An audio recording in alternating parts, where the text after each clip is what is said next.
Hi గారు, welcome to our channel. ప్రస్తుతం మనతో పాటు దాము బాలాజీ గారు సీనియర్ జర్నలిస్ట్ ఉన్నారు. వాటితో ఒకసారి మాట్లాడదాం. సార్ నమస్కారం. నమస్తే. సార్, వల్లభనేని వంశీని జైల్లో కొడుతున్నారు, అతనికి ప్రాణభయం ఉంది, అతను టార్చర్ పెడుతున్నారు మానసికంగా అండ్ ఫిజికల్ గా అని చెప్పేసి వాళ్ళ భార్య అయితే ఆరోపించడం చూస్తున్నారు. ఈవెన్ ఆయన ఫోన్ కూడా మిస్ అయిపోయింది, కనబడట్లేదని కూడా అంటున్నారు. అసలు వల్లభనేని వంశీ పరిస్థితి ఏంటి, జైల్లో ఏ విధంగా అతను ట్రీట్ చేస్తున్నారు, మరి మీరేం చెప్తారు సార్ ఈ సంబంధించి? వల్లభనేని వంశీ వాళ్ళ భార్య పంకజశ్రీ ఆమె పేరు. ఆమె ఇప్పుడు మీడియా ముందుకు వచ్చి మాట్లాడుతుంది. మా హస్బెండ్ని అన్యాయంగా అరెస్ట్ చేశారు, మాకు ఎఫ్ఐఆర్ కూడా ఇవ్వలేదు, ఏ కేసు పెట్టారో కూడా చెప్పట్లేదు. అట్లాగే జైల్లో మా హస్బెండ్కి ప్రాణ హాని జరిగే అవకాశం ఉంది. ఆల్రెడీ ఆయన్ని ఫిజికల్గా దాడి చేశారని చెప్తున్నారు జైల్లో. మెంటల్గా కూడా ఆయనకి టార్చర్ పెడుతున్నారు. ఆయనకి ఆల్రెడీ బోన్ ఫ్రాక్చర్ అయింది గతంలో, దాని తర్వాత బ్రీతింగ్ ప్రాబ్లం కూడా ఉంది. కానీ జైల్లో ఆయనకి ఏ రకమైన సౌకర్యాలు కల్పించట్లేదు అని ఆమె ఆరోపిస్తుంది. సో మనకి మామూలుగా అతని పరిస్థితి చూస్తే ఇప్పుడిప్పుడే జైలు నుంచి బయటకు వచ్చేటట్టు కూడా కనిపించట్లేదు. ఎందుకంటే ఆల్రెడీ ఆయన ఇప్పుడు కస్టడీకి అడుగుతున్నారు. మామూలుగా అయితే అక్కడ తెలుగుదేశం ఆఫీస్ మీద జరిగిన దాడి కేసులో కూడా ఈయన ఉన్నారు. కానీ ఆ కేసులో ఈయన అరెస్ట్ చేయలేదు. ఎందుకంటే తెలుగుదేశం ఆఫీస్ మీద దాడి చేసిన కేసులో మొత్తం 88 మంది నిందితులు ఉంటే అందులో 45 మందిని అరెస్ట్ చేశారు. ఈయనేమో A71. అయితే ఈయన తెలుగుదేశం వెర్షన్ మనం చెప్పుకోవాలంటే ఈయన ఏం చేశాడంటే, ఆ కేసు పెట్టింది ఎవరంటే సత్యవర్ధన్ అని తెలుగుదేశం ఆఫీసులో ఆపరేటర్గా పనిచేసే వ్యక్తి. అతను ఇన్ఛార్జిగా ఉన్నాడు కాబట్టి ఆ రోజు అతను కేసు పెట్టాడు, కంప్లైంట్ ఇచ్చాడు అన్నమాట.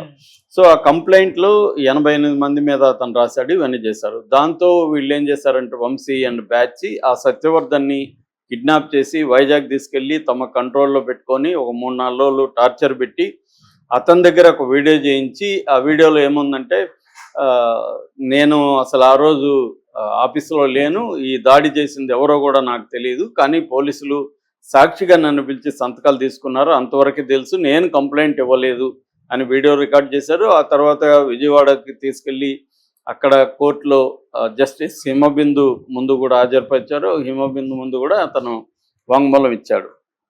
సో ఇదంతా వంశీ వాళ్ళే చేయించారు. ఎందుకంటే ఈ కేసుని లేకుండా చేయడం కోసం వంశీ డ్రామా ఆడాడు అని చెప్పి వీళ్ళు ఏం చేశారంటే, ఎప్పుడైతే అతను ఈ సత్యవర్ధన్ అని అతను కోర్టులోకి వెళ్ళి వాంగ్మూలం ఇచ్చాడో, తెలుగుదేశం వాళ్ళు రంగంలోకి దిగేసి, ప్రభుత్వం రంగంలోకి దిగి పోలీసుల్ని పంపించి ఈ సత్యవర్ధన్ కిడ్నాప్ చేసినట్టుగా వాళ్ళ బ్రదర్ దగ్గర కంప్లైంట్ తీసుకొని, ఆ సత్యవర్ధన్ బ్రదర్ దగ్గర ఇతన్ని ఆగమేఘాల మీద వచ్చి ఇక్కడ గచ్చిబౌలిలో మై హోమ్ భూజ అనే ఒక కాంప్లెక్స్లో, అపార్ట్మెంట్ కాంప్లెక్స్లో ఉంటే వెళ్ళి పట్టుకొని వచ్చారు. అయితే అప్పుడు వంశీ అక్కడే దాదాపు 1/2 అవర్ to 40 minutes పోలీసుల్ని వెయిట్ చేయించి లోపలికి వెళ్ళి ఏం చేస్తాడో తెలియదు, కానీ తర్వాత వచ్చాడు. అక్కడేమో చాలామందికి ఫోన్లు చేశాడని ఒకటి, రెండో తన ఫోన్ని అతను అక్కడి నుంచి తరలించేశారు వేరే వాళ్ళ ద్వారా, ఫోన్ దొరకకుండా చూసుకున్నాడు. తర్వాత కూడా నిన్న కూడా 2 బృందాలు ఇక్కడికి వచ్చి ఇక్కడ పోలీసుల సహాయం తీసుకొని లోకల్ అక్కడ మొత్తం ఇల్లంతా సెర్చ్ చేశారు. దాదాపు కొన్ని గంటల పాటు వెతికారు, కానీ ఫోన్ దొరకలేదు. అంటే లాస్ట్ వాళ్ళకి ఏంటంటే, మన సెల్ టవర్ ఆధారంగా ఇతని ఫోన్ ఎక్కడ ఉన్నిందంటే ఈ మైహోం భూజాలో ఉన్నింది, కానీ అక్కడ పోలీసులకు దొరకలేదు. ఆ ఫోన్ కానీ ఉంటే ఇతనికి సంబంధించి అనేక డీటెయిల్స్, ముఖ్యంగా కిడ్నాప్కి సంబంధించి ఇతన్ని చాలామందితో మాట్లాడినట్టుగా ఇవన్నీ ఉన్నాయి. కాబట్టి ఈ ఆధారాలతో కోర్టులో పెట్టాలనేది ప్లాన్. ఇక్కడ తెలుగుదేశం మీద దాడి చేసిన కేసులో ఆల్రెడీ ఈయనకి ముందస్తు బెయిల్ 20 వరకు ఉంది. సో 20 తర్వాత ఈయనకి కానీ బెయిల్ రాకపోతే ఆ కేసులు కూడా అరెస్ట్ చేసే అవకాశం ఉంది. ఆల్రెడీ ఇప్పుడు 16 కేసులు ఈయన మీద ఆల్రెడీ ఉన్నాయి. ఈ 16 కేసుల్లో పీటీ వారెంట్లు ఇష్యూ చేసి ఇతను ఒకవేళ ఏదన్నా ఇప్పుడు ఉన్న కేసులో బెయిల్ వస్తే బయటికి రాకముందే మళ్ళీ అరెస్ట్ చేసి జైల్లో నుంచి పర్మనెంట్గా రానియకుండా, కనీసం కొన్ని నెలల పాటు రానియకుండా, ఎందుకంటే 1 by 1 పెడతా ఉంటారు. మామూలుగా గతంలో కూడా ఇవి పీటీ వారెంట్ అనేది ఏంటంటే ప్రిజనర్ ఇన్ ట్రాన్సిట్ వారెంట్ అంటారు. ప్రిజనర్ ఇన్ ట్రాన్సిట్ అంటే వేరే కేసులో ఒక ముద్దాయి జైల్లో ఉన్నప్పుడు ఇంకొక కేసు పెట్టి ఈ పీటీ వారెంట్ ఇష్యూ చేస్తారు. ఎందుకంటే ఆల్రెడీ జైల్లో ఉన్నాడు కాబట్టి ఆ పీటీ వారెంట్ తీసుకొని అతన్ని ఇంకొక పోలీసులు లేకపోతే ఇంకొక ఊరు కావచ్చు, ఆ ఊరు వాళ్ళు తీసుకెళ్తారు అన్నమాట. దీన్ని పీటీ వారెంట్ అంటారు. అట్లా గతంలో జగన్ కూడా ఇదే పని చేశాడు. మన ఆయన ఎవరు దెందులూరు ఎమ్మెల్యే ప్రభాకర్ ఇలాంటి వాళ్ళని కూడా దాదాపు 60 కేసులు పెట్టి 1 by 1 ఒకప్పుడు నక్సలైట్లను ఇలా చేసేవాళ్ళు అనమాట. మావోయిస్టులు నక్సలైట్లు జైల్లో ఉన్నప్పుడు వాళ్ళని బయటికి రానియకుండా, బెయిల్లో వస్తే కూడా రానియకుండా. ఎందుకంటే మన దేశంలో శిక్ష పడడం అనేది చాలా లేటు. ఒక కేసు ట్రయల్ జరిగి శిక్ష పడాలంటే ఏళ్ళు అయిపోతుంది. కానీ ఆ లోపల బెయిల్ వచ్చేస్తుంది. బెయిల్ వచ్చే వీళ్ళు వెళ్ళిపోతారు. అందుకని అప్పట్లో ఏం చేసేవాళ్ళు అంటే, బెయిల్ రాకుండా ఉండాలంటే రకరకాల కేసులు పెట్టేసి రకరకాలుగా వాళ్ళని ఆ పీటీ వారెంట్లు ఇష్యూ చేసి పర్మనెంట్గా వితౌట్ ట్రయల్ ఏళ్ల తరబడి జైల్లో ఉంచే ఒక టెక్నిక్ అనమాట ఇది. అది ఇప్పుడు రాజకీయ నాయకులు, రాజకీయ పార్టీలు, ప్రతిపక్షాల మీద అదే టెక్నిక్ ఉపయోగిస్తున్నారు. గతంలో జగన్ ఇదే పీటీ వారెంట్ల స్కీమ్ చేశాడు, ఇప్పుడు ఇదే చేశారు. ఈవెన్ మోడీ కూడా మనం చూసాం.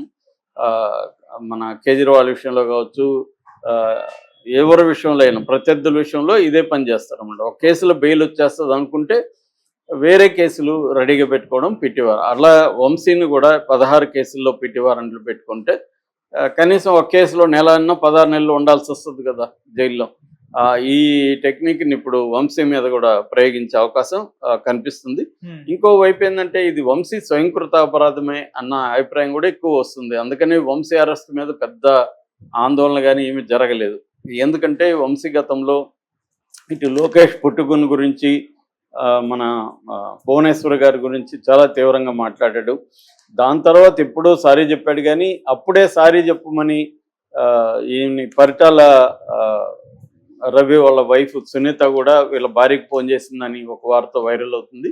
పంకశ్రీకి ఫోన్ చేసింది. ఎందుకంటే ఒకప్పుడు పరిటాల రవికి తను ప్రధాన అనుచరుడిగా ఉండేవాడు. తిరుపతిలో చదువుకున్నాడు, పరిటాల రవి వాళ్ళతో తిరిగాడు. అలా అనుచరుడుగా ఉండి అక్కడి నుంచి సినిమాలు తీసి అక్కడి నుంచి మళ్ళీ రాజకీయాల్లోకి వెళ్ళి జూనియర్ ఎన్టీఆర్ సహకారంతో రాజకీయాల్లో ఎమ్మెల్యేకి సీట్ పొందాడు. ఇది తన బ్యాక్గ్రౌండ్.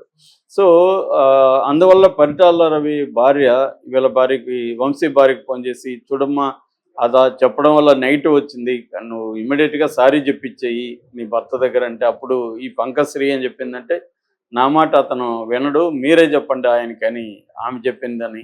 ఇప్పుడేమో నా భర్తకి ఏమీ తెలియదు అమ్మా ఇక్కడ అంటుంది.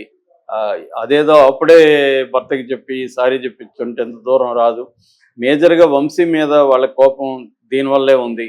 ఇంకా అక్కడి నుంచి ప్రతి ఎమ్మెల్యేలు, చాలామంది ఎమ్మెల్యేలకి క్రైమ్ బ్యాక్గ్రౌండ్ లేని ఎమ్మెల్యేలు ఇవాళ లేరు. ఏదో ఒక క్రైమ్ ఏదో ఉంటుంది. అలాగే వంశీకి కూడా గతంలో వంశీ కూడా రియల్టర్ రంగబాబు మీద హత్యాయత్నం చేసిన కేసు ఉంది. అట్లాగే యార్లగడ్డ వెంకట్రావు మీద దాడి కేసు ఉంది. ఇలాగా చాలా కేసులు, ఒక 16 కేసుల వరకు ఉన్నాయి. అవి కాకుండా అవినీతికి సంబంధించి అక్రమ డబ్బులు సంపాదించడం సంబంధించి కూడా కేసులు ఉన్నాయన్నమాట.